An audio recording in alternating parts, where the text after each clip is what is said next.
Good afternoon. It's my privilege to introduce social psychologist David Dunning, the Mary Ann and Charles Walgreen Jr. Professor of the Study of Human Understanding. He's also a faculty associate at the Institute for Social Research and a professor emeritus at Cornell University, where he taught prior to joining the U of M faculty in 2015. Professor Dunning earned a BA degree from Michigan State and a PhD from Stanford. His most widely cited work proposes that people tend to hold overly flattering opinions of their own competence, character, and prospects, which can't be justified by objective evidence. That's the first time I've ever received a laugh in any public speaking. Okay.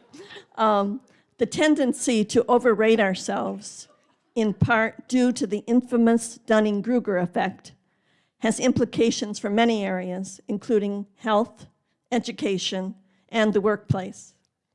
In 2023, Professor Dunning and his colleague Justin Kruger won the prestigious Grawemeyer Award in psychology for their research on cognitive bias. Professor Dunning's work has been featured in the New York Times, National Public Radio, the BBC, This American Life, and the TV show Adam Ruins Everything. His work was also mentioned in a Doonesbury cartoon. Professor Dunning, we are honored to have you with us and look forward to learning more about your research and gaining insights into ourselves and others. Thank you.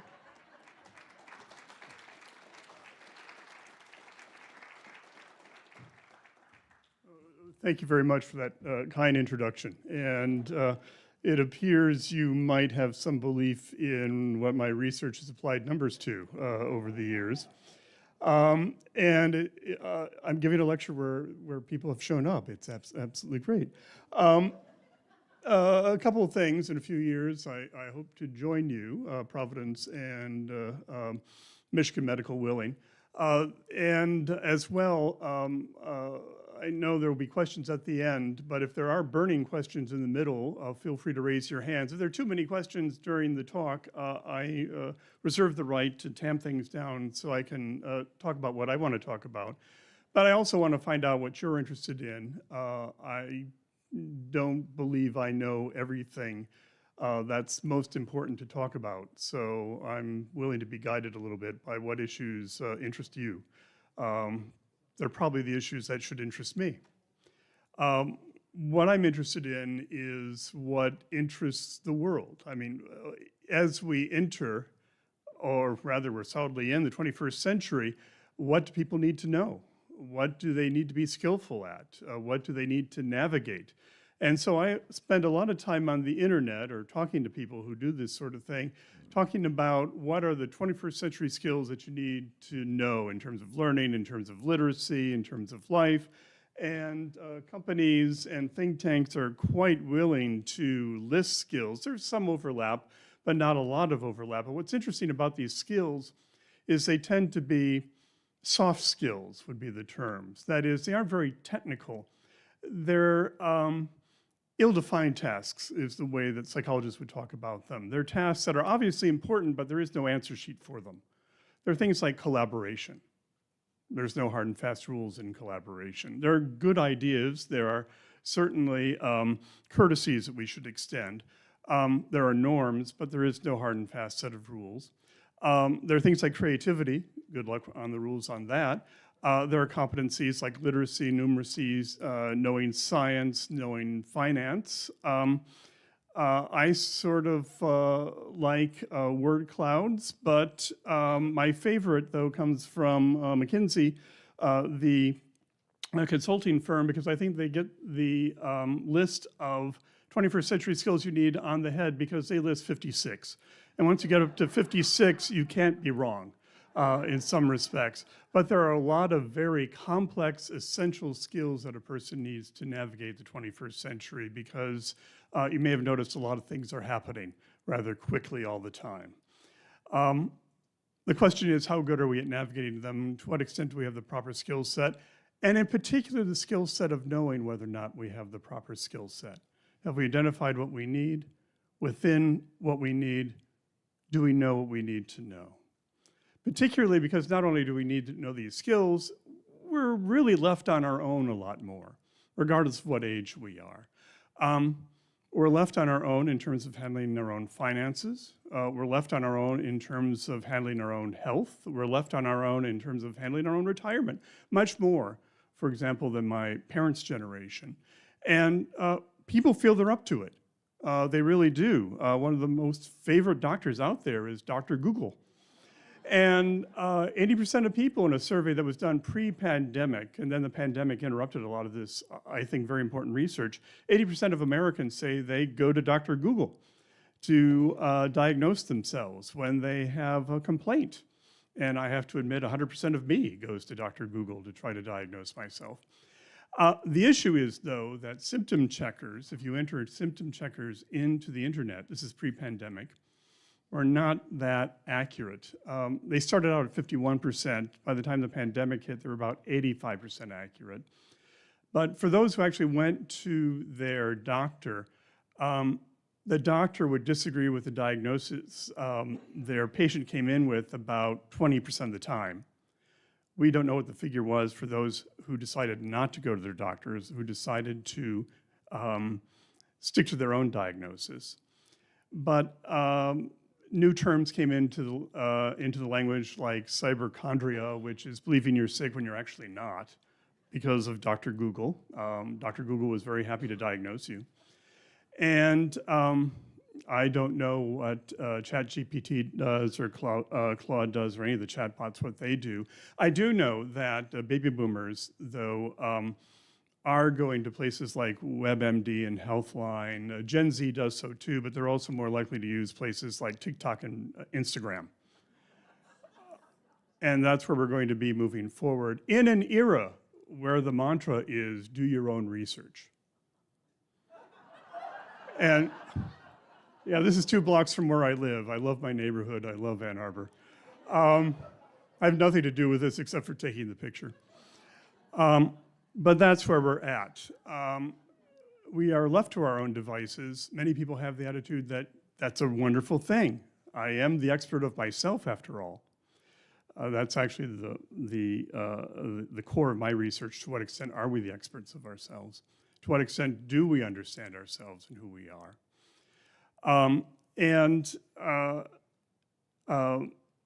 What are the issues? What are the problems? What are the strengths we have in that core 21st century skill, because it's always been a skill.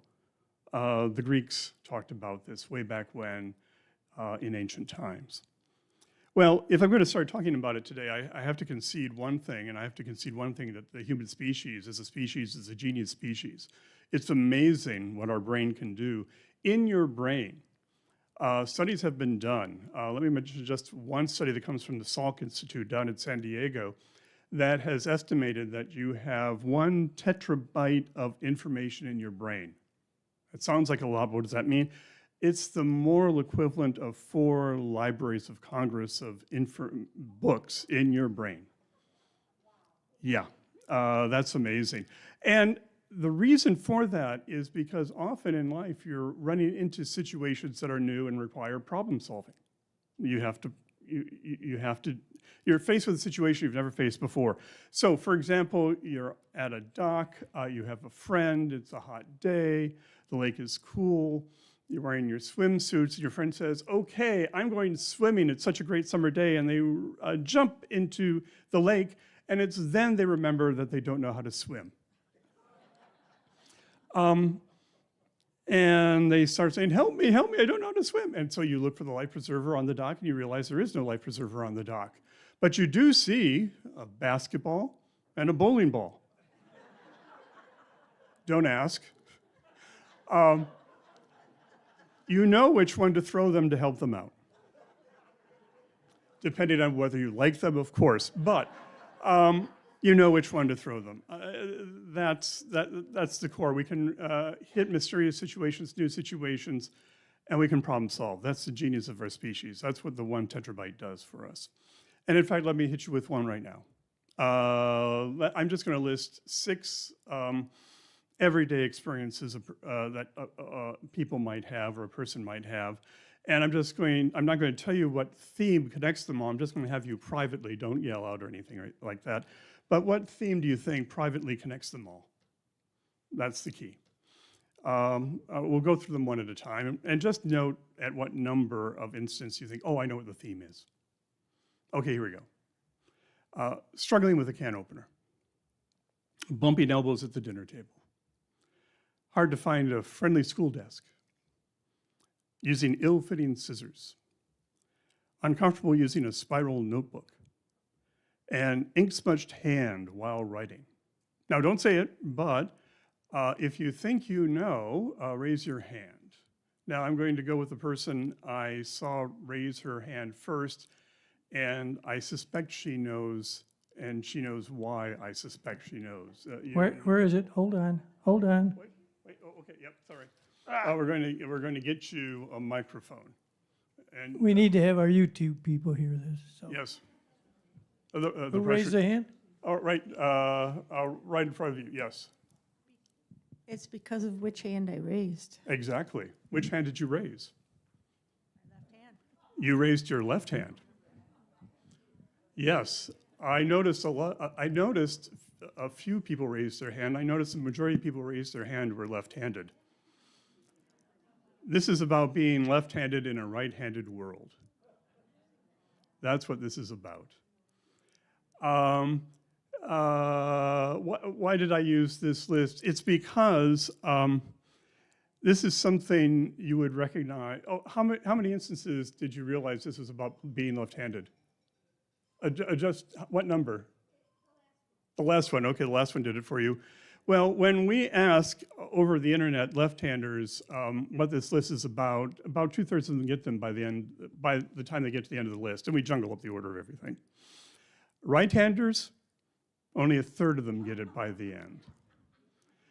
And the reason I bring this up is we have that tetrabyte of information, but we don't know everything. We live in a bubble of finite information, but what we don't know is infinite. Thank you, Karl Popper, for pointing that out. We know a lot, but our ignorance is infinite. There's a lot of other stuff going on in the world that we don't know about. And we've been doing studies of this. To what extent are people not aware of the lives of others? So, for example, if we present everyday instances of discrimination that Black Americans face, within 2 instances, Black respondents know immediately what we're talking about. It takes 5 instances before white Americans get this is the theme. If we talk about things that women do to protect themselves physically every day, women get it much more quickly than men get it. We know our lives. We don't necessarily know the lives of others. There's a lot that extends outside our experience. And this is just a fact of life, that there's a lot of stuff that lies outside of our knowledge. We know a lot, we don't know everything. How could we know everything? By the time we're 60 years old, if we're an English speaker, we'll know about 48,000 word definitions. 48,000. But the Oxford English Dictionary has over 400,000. And that's before you go to other languages. There are over 100 words outside of English for forms of well-being that don't translate to English. The linguistics class I would love to take is a class that goes through concepts and words that exist in other languages that don't exist in English, like Eilings in French, which is I want to get this right, the sudden urge to perform minor and unnecessary destructive acts. Or shoeberryness, I don't know why it's called that, which is in public places sitting down and feeling the heat left by the last person who sat down in that chair. It's a very unpleasant sensation for me. I wish the graduate student had never told me that term. Or my favorite, actually, which is Zonde, a German word, which is the realization that the person I'm passing in the street has just as complex an interior life as I do. I like that. That feels very Germanic to me, and I like that one. But it's about all the unknown unknowns, the things I just don't know that lies outside.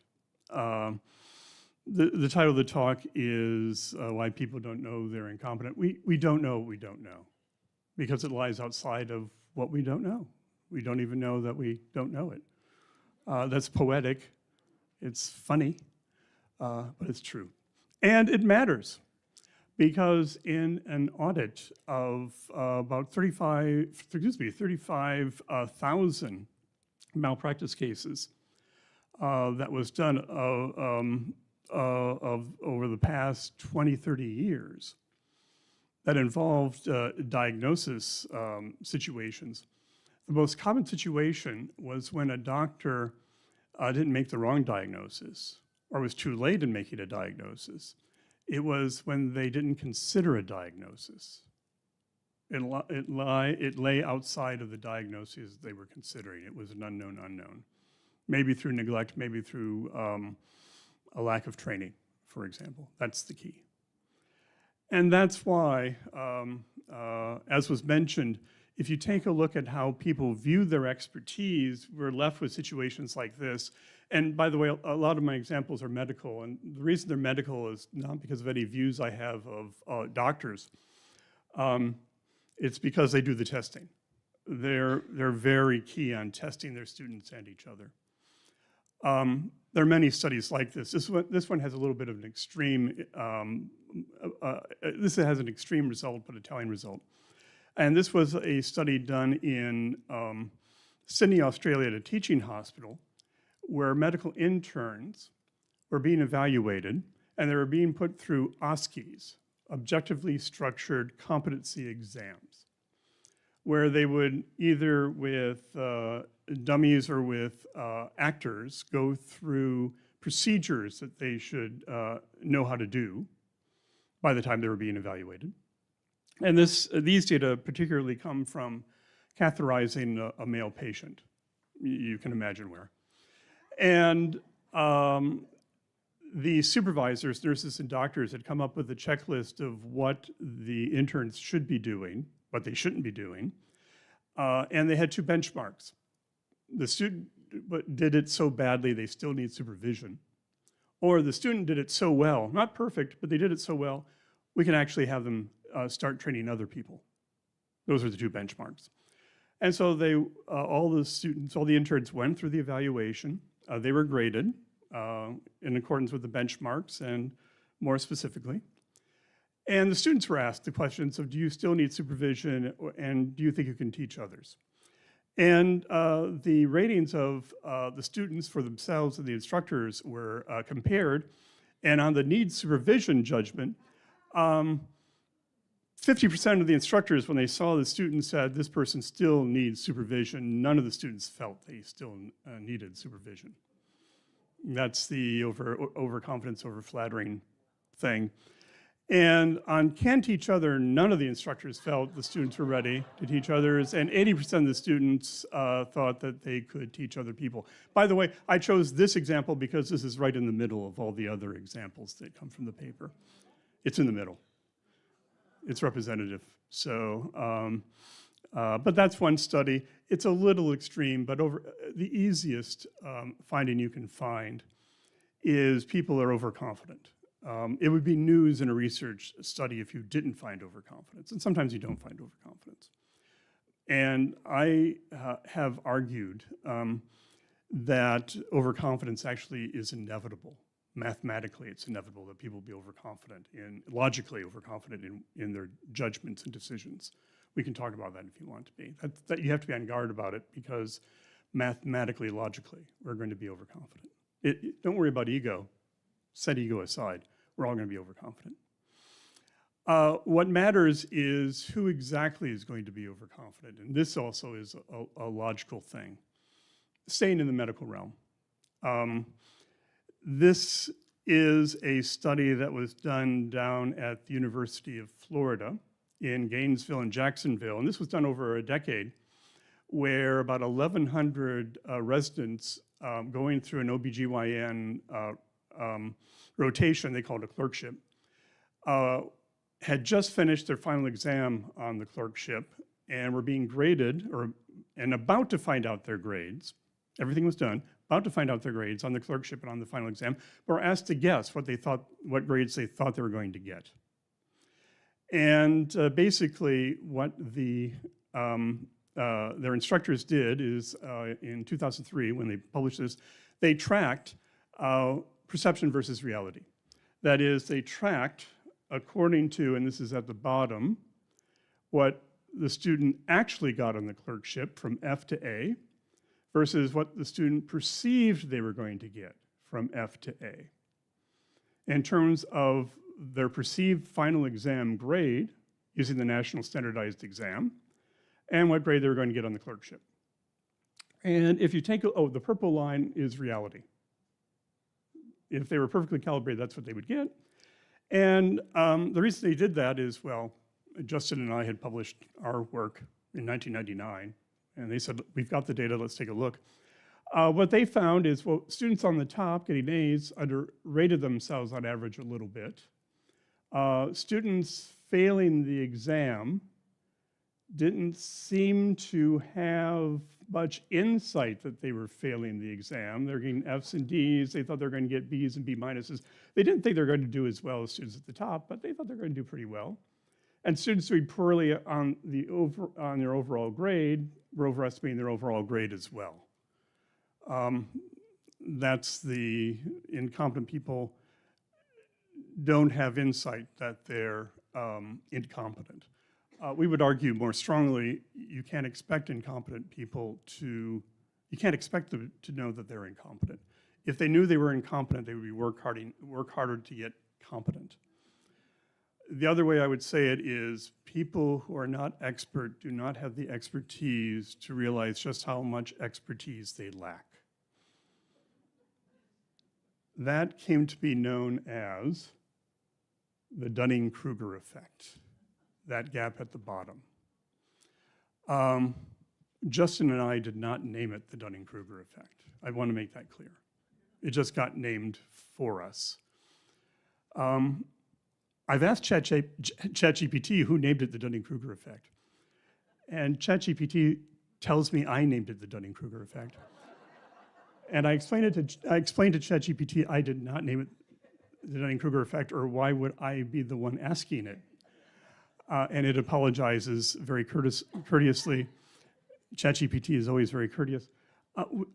I desperately want to know who did this to Justin's and my good family name, because after we're gone, our names are going to be associated with incompetence, ignorance, nincompoopery, crankness, naivete, being misguided.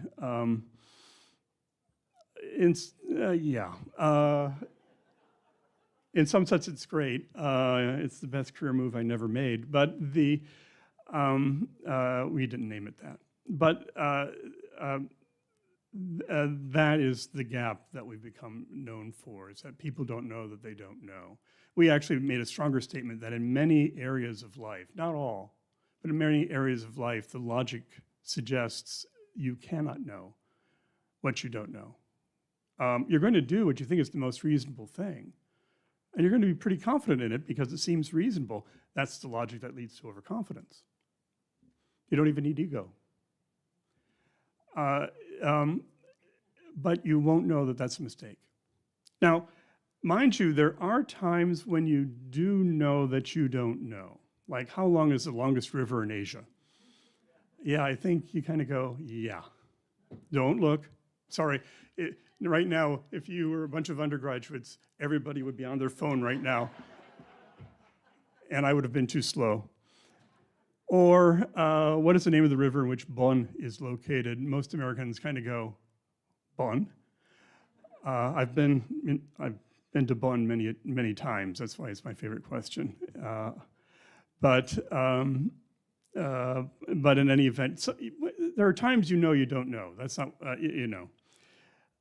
And that's be contrasted, though, with genius times when, well, I don't know, but I can get to the answer. Like, which is the season in the United States where the Earth is closest to the sun, and you can get yourself to the answer.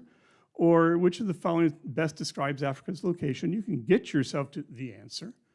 That's pretty simple. That gets back to the genius of the 1 tetrabyte of information, the 4 libraries of Congress we have in our head.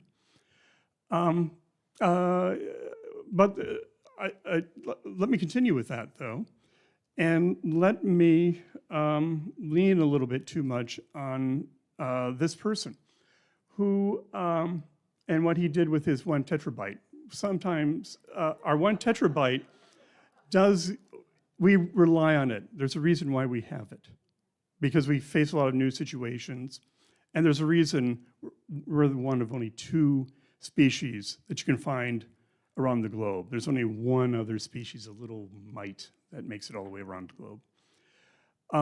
But it can lead us to disasters. This is right before Hurricane Irma in 2017, Category 5. It was unclear where exactly it was going to hit when it was veering toward the southern United States. This is in Miami Beach, and a Fox newscaster went and interviewed someone who was in Miami Beach. Let us ask you a question.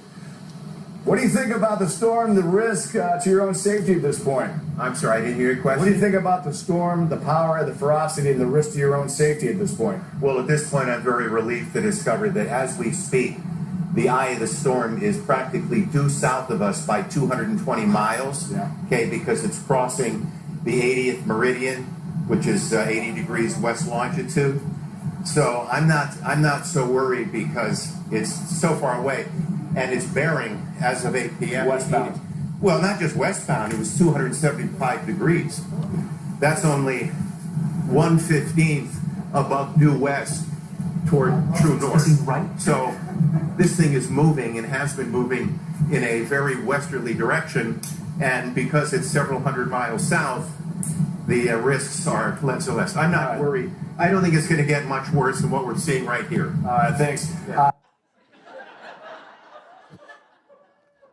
Yeah, 12 hours later, it hit a direct hit onto Miami Beach. The genius is part of what makes us such a successful species, but when it goes wrong, it can go wrong. It can lead us to very overconfident answers, if you will, that turn out to be misleading answers. Getting back to those questions, the sun is close. The Earth is closest to the sun in winter. Most Americans get that wrong. Most people are drawn to the summer. Just the logic is there. Africa lies mostly in the northern hemisphere, not the southern hemisphere, but most Americans will gravitate toward that because that's where our knowledge takes us. We worry about AI agents and the issue of hallucination. That AI is a very courteous and a very generous piece of technology. It'll give us answers, but it'll give us answers that are just made up. I once asked ChatGPT to give me a route to travel from Ann Arbor, Michigan to Kashmir, Oregon. And not only give me one, it gave me 2 different routes, 2 alternatives. The problem is there is no Kashmir, Oregon. It hallucinates. But somehow in a lot of garment rending about hallucination with AI agents, with chatbots, people have forgotten or ignored or neglected that as humans, we also hallucinate quite a bit. It's a good thing, or we wouldn't have movies or literature or opera or anything. But it also leads to this Dunning-Kruger Effect. That is, if you take questions like I presented to you where you look at it, you don't know the answer. You don't know the longest river in Asia. The Yellow River is 3,915 miles long. You don't have any information that's going to get you there. you're pretty calibrated, that's the blue line, between how confident you are and how likely it is that you have the right answer. Oh, this is ongoing data. I'm showing you data more in its more natural state. The red line is more like, where does Africa lie? There you have some information that can get you to an answer. And it might be the right answer, it might be the wrong answer. That's where people who are going to get it wrong can be much more confident, often just as confident as people who are going to get it right. And this matters because we do have information. We want information. We want our experts to have information. It's absolutely essential. The issue is that sometimes we are at the edge. We are in a situation that is brand new, like 2020 when COVID-19 hit. And not only were we biologically naive, we were intellectually naive. This was a brand new virus. How should we respond? What protections should we take? What should we tell people to do? And experts, rationally, they had to move quick. They knew they were gonna have to change what they said, but they had to move quick. And the models they had in their head, some of the things they said were useful, like, we should isolate. But some things, some suggestions actually turned out to be superfluous or wrong. No fault, just the model in the head was the wrong model. It was a flu model, not a coronavirus model. And looking back on early days, when people were writing the public health officials were writing retrospective accounts of the coronavirus, they mentioned that this turned out to be the one thing that they talk about. They had a flu model in their head, and that led to some wrong recommendations. We have to protect kids, they're gonna be the most vulnerable. Turned out to not to be true. We just have to hold on to April. When it gets warm, it'll go away. Turned out not to be true. We have to wipe down surfaces. That's how flu viruses spread. Turned out not to be true. No fault. That's just the way that it goes. And it can lead to other situations more recently. Right, you see that? That's an airline. Commercial airline. Oh, I can read that. There you go. The reason being, over the holidays in New Jersey, all of a sudden there were all these mysterious drones over New Jersey. And people started going, oh, this might be foreign actors, or this might be aliens, or this might be nefarious agents. Those are theories that come to mind. People weren't considering things like the drones were always there to begin with, but you don't notice them until people start talking about drones. I didn't notice that chairs in Detroit Metro Airport are hot until someone told me about a concept of shoeberryness. Now it's, or, yeah, when people say, there are all these mysterious drones up there, you know what happens? People take out their drones and put their drones in the air to look for drones. There are a lot of other explanations, but those are unknown unknowns, but people have other theories in their head. That's what can happen. Let me stop there and see if there are any quick questions, because I want to use the last bit of time actually to talk a little bit about whatever the group is interested in. I basically what I did is I brought the slide deck that has everything in it, and I'm very happy that the slide deck hasn't broken down because it's groaning, let me tell you. But I want to see if people have any specific questions, because I can talk about how do you deal with misinformation. Talk about that a little bit, but people might have other considerations as well. We have one here, and I think there's one over there. Okay, yes. This may sound like a silly question, but is there such a thing as media incompetence? Like, I'm always being told that, well, it just depends on what you're reading. There is such a thing as media incompetence, both in terms of the media, and also in terms of receiving the media, if you will. That is one of the skills that we desperately need to develop as citizens is media literacy. Actually, let me jump ahead to something, because this actually would be good to discuss.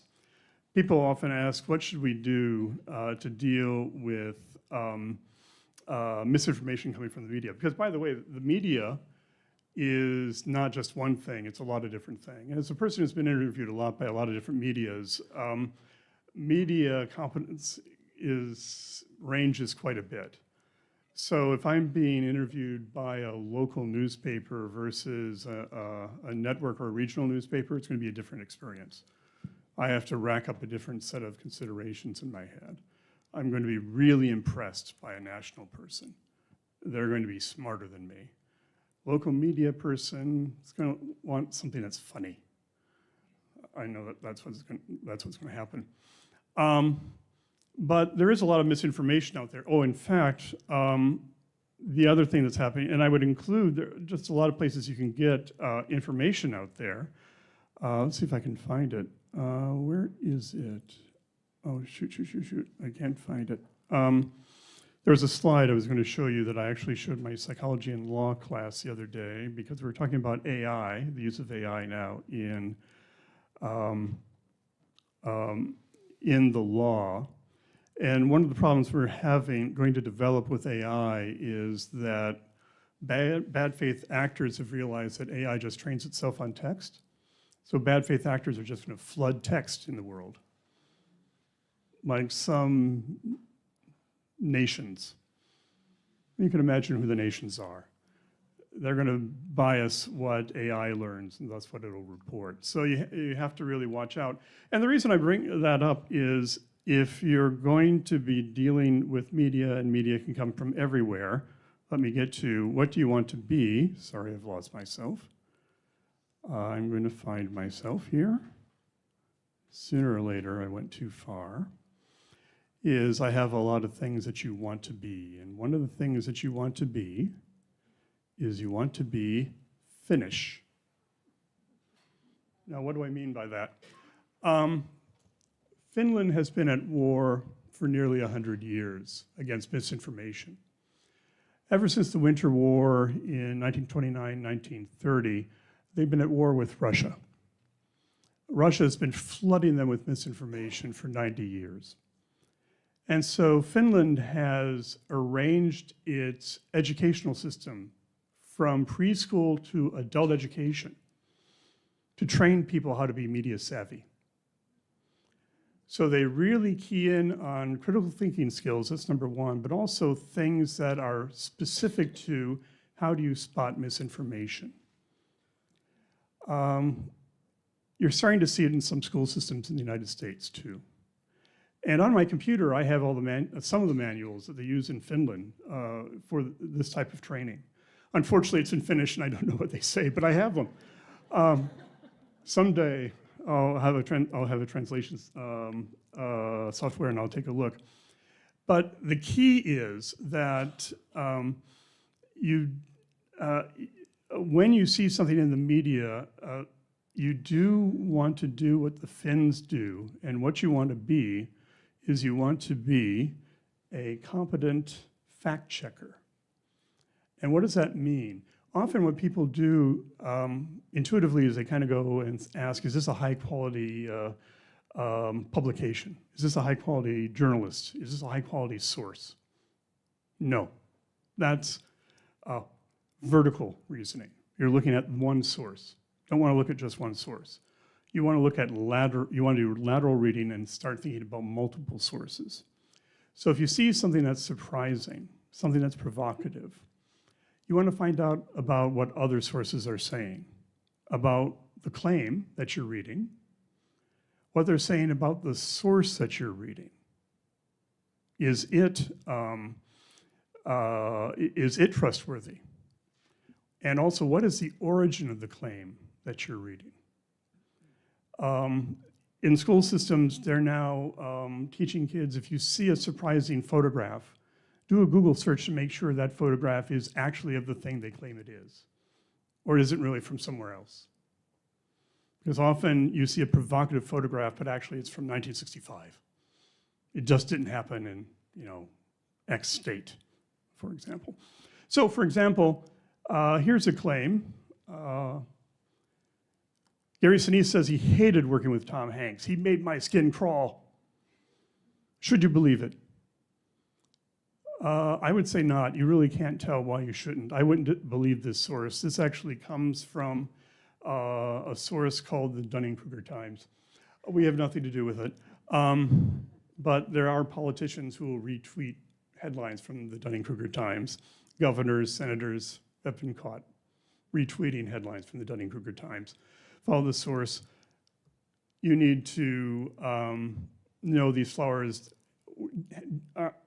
weren't discovered near Fukushima nuclear power plant. They're actually just some common everyday flowers from somewhere else. You have to become a fact checker. And that's one thing you can do. So there is media incompetence. One thing that we have to do is become a little bit more media savvy. And that starts with all of us. And there are some places that are starting with Gen Z or Gen Alpha with this. So it's a good question. Wait, we need the microphone. Do you find the overconfidence factor is different between men and women? Yes, but it depends. It depends on the task that you're talking about. Because a lot of the overconfidence comes from what preconceived notions people have about themselves.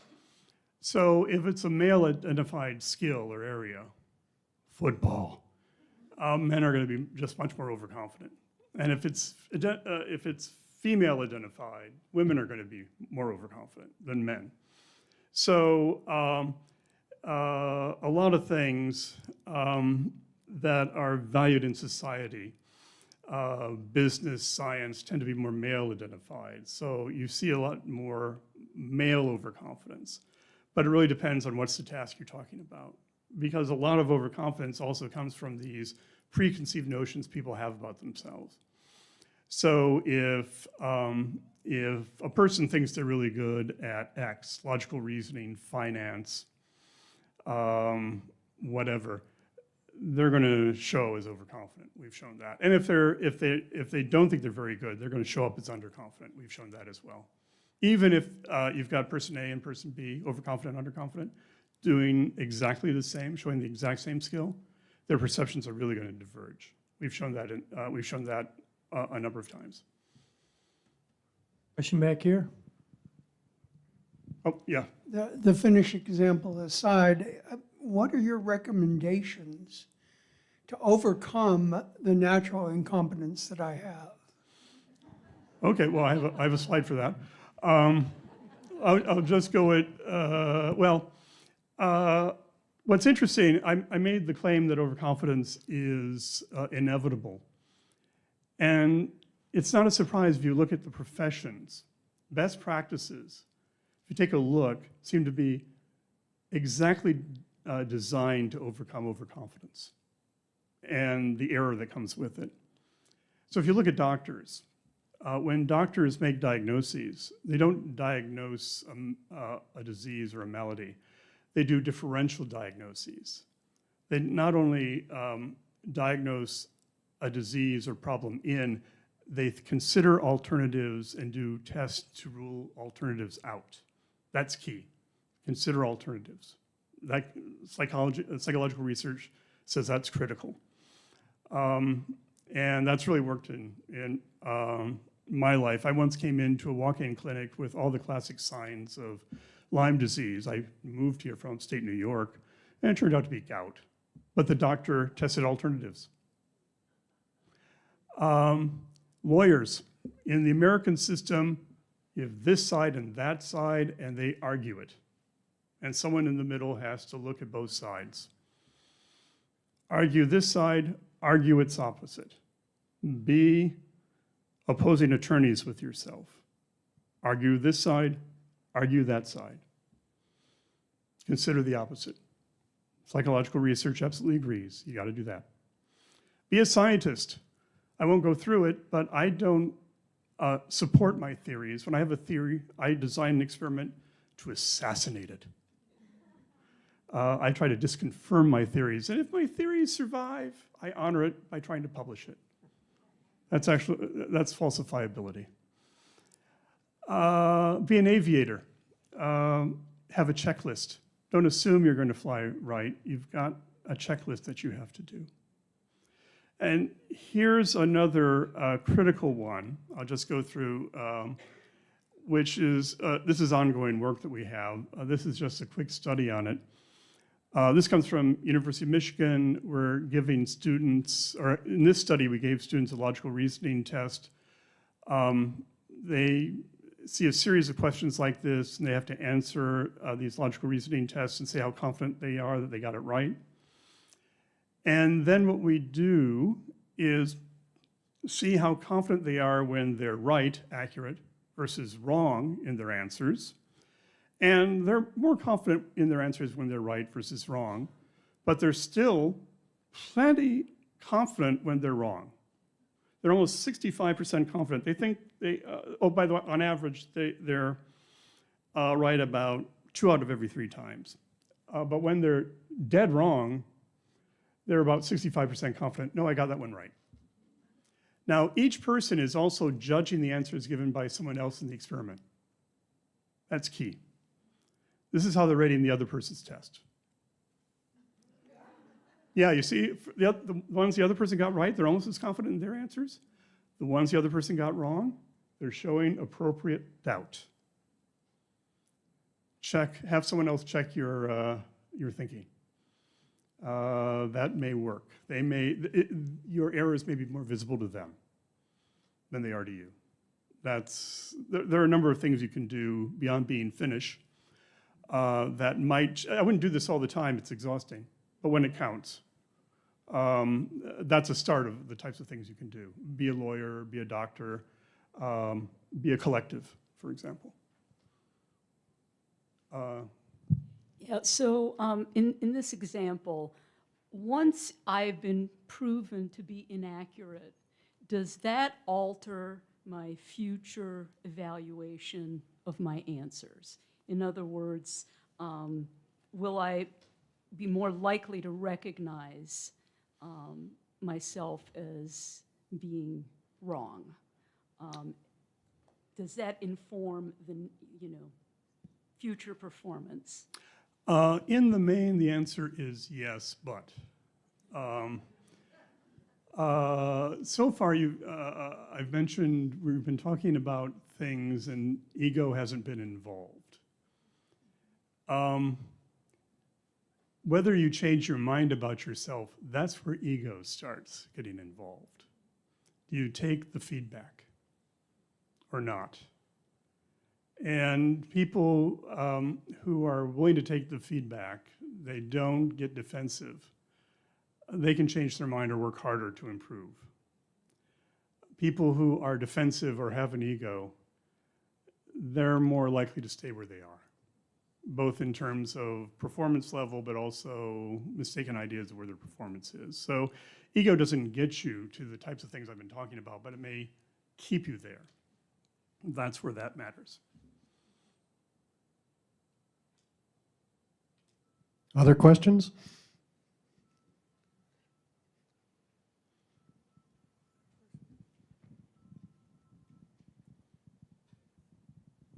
My question is, you said you work with a lot of the medical arena because the data's there. Is there data shown in the non-medical arena? Because I'm thinking residents, they're already at a different place in confidence because they got to med school. So is the non-medical arena showing the same type of information? Yes, that is. The types of effects that I'm talking about have been shown everywhere.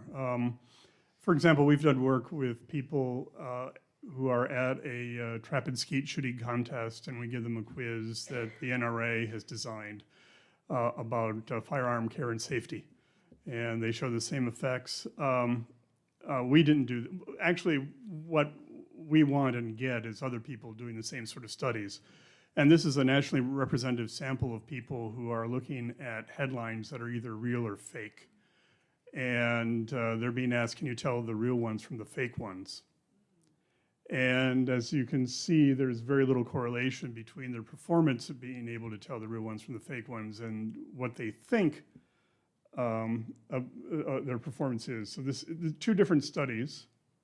This is reality and their ability to tell real from fake, and this is, everybody seems to think they're pretty good at it, essentially. And what's key is the more overconfident people are in their ability to tell real from fake, the more they say they would, this is a headline they would pass along, for example, and when it's fake. So it's been done with chess players, for example, bridge players. It's been hospital technicians, to go back to medicine. It's been done by a lot of different people. Aviation students recently, for example. The big example. I just saw this morning. I actually was going to finish the talk with this. The latest group to show Dunning-Kruger are chatbots. There are a number of studies in AI looking to see if chatbots show overconfidence in Dunning-Kruger. This is the latest one, literally this morning, and the reason I'm showing it to you is it's this morning and it has the best graphics because it was done at a journalism school. But these are journalism researchers who take quotes from different publishers and ask different chatbots to find these quotes and come back with the publisher, the headline of the story, and the URL of the story. 3 pieces of information. And the green are the times that the chatbots came back with the right answers or partial answers. And the reds are wrong answers. They are answers, but they're wrong. The things above the bar is where the chatbot said, here's the answer. The things below the bar is where the chatbot said, this might be the answer. This appears to be the answer. The chatbot at least showed a hedge, low confidence. And as you can see, the chatbots were very enthusiastic about showing answers, well, that turned out to be wrong. This is not the only AI illustration of this. And what was the wrinkle that I thought was interesting is if you go to the service, the version of a service that you have to pay for as opposed to a free service, pay for versus free service, it exacerbates the problem. But the problem with ChatGPT is, except for Claude 2, they all show the Dunning-Kruger effect. So, yeah. I go to medicine because they do the best research, quite frankly. They do the most precise research.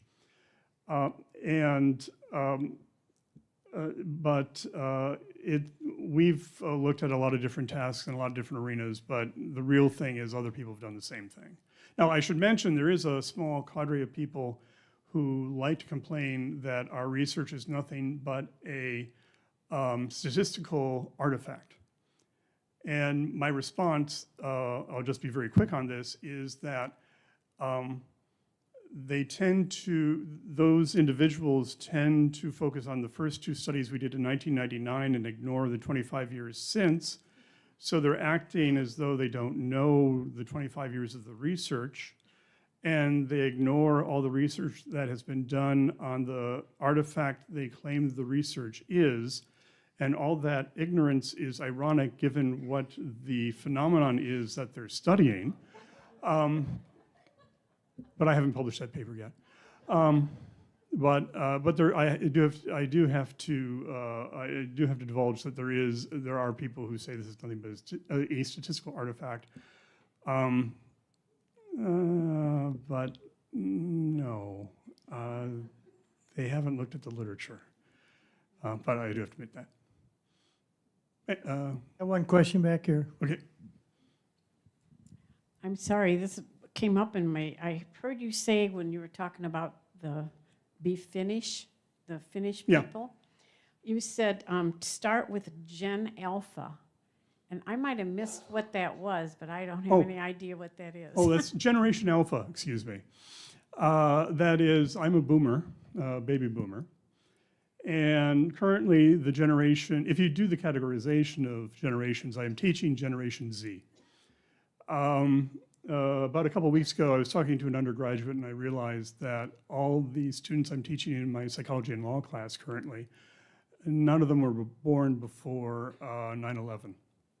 It's a historical event for them. They didn't live through the experience. That's Gen Z. Wait, that might even be Gen Alpha. Oh, that's Gen Alpha. Well, anybody born, I'm trying to remember who's who, but the people who are currently, I believe, in elementary school are Generation Alpha. They're after Gen Z, though I might have my ears wrong. But that's what Gen Alpha is. But there are several generations in play now.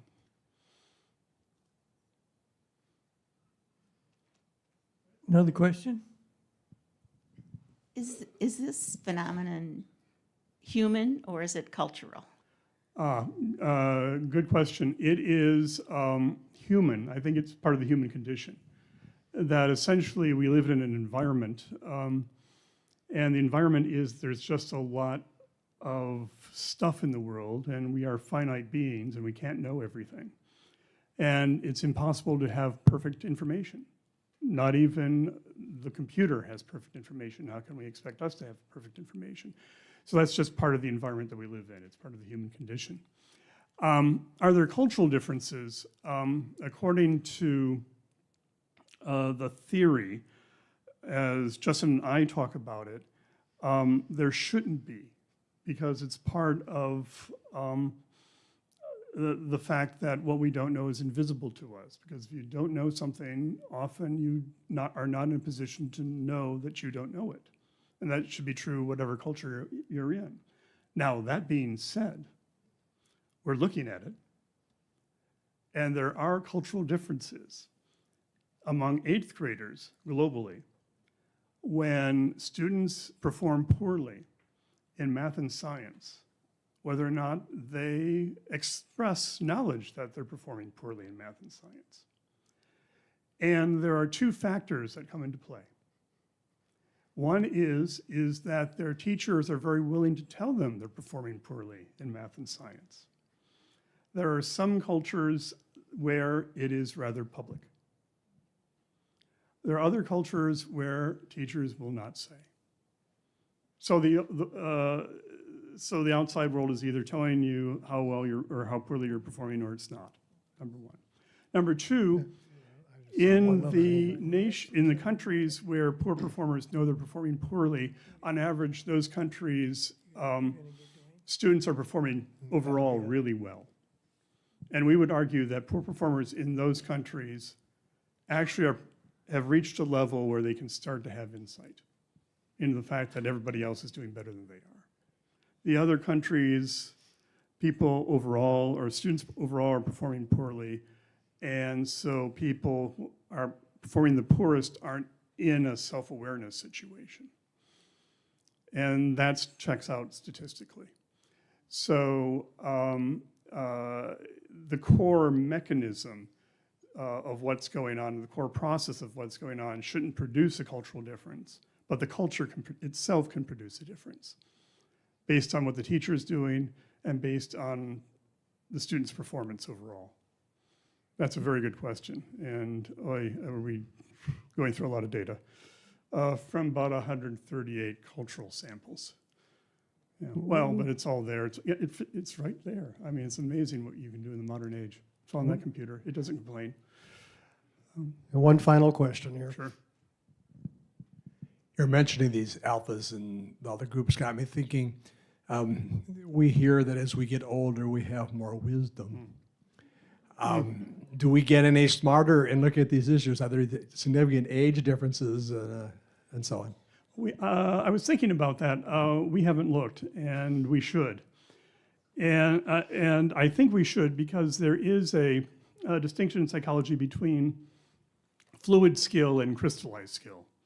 I mean, fluid skill is being able to figure things out. Crystallized skill is just having the knowledge, knowing knowing what button to push and where on the menu you construct the PowerPoint slide, for example. That's crystallized. Fluid is figuring out, okay, I have a new problem I've never dealt with before. How do I figure it out? In psychology, fluid intelligence will begin to fade, but crystallized knowledge increases. And there are some areas in life where crystallized knowledge is key, especially about specific fields. Other places, fluid knowledge is more key. So I think it depends on what you're talking about. But one of the things that we keep telling students is that they shouldn't assume they're at their best or they know everything yet. And that if they want to know how to handle a situation, they really should adhere to the old Chinese proverb, which is, if you want to know the road ahead, talk to someone who's walking back from it. So I don't know if we're any better or not, but people should be asking us the questions, is what I think. Because, well, what I tell the graduate students is often I say, look, I'm not older, I'm just your future. That's how you should think about it. And I truly think that's the way. And I look forward to my future if it includes so many people like you. So thank you very much for the day. Thank you very much.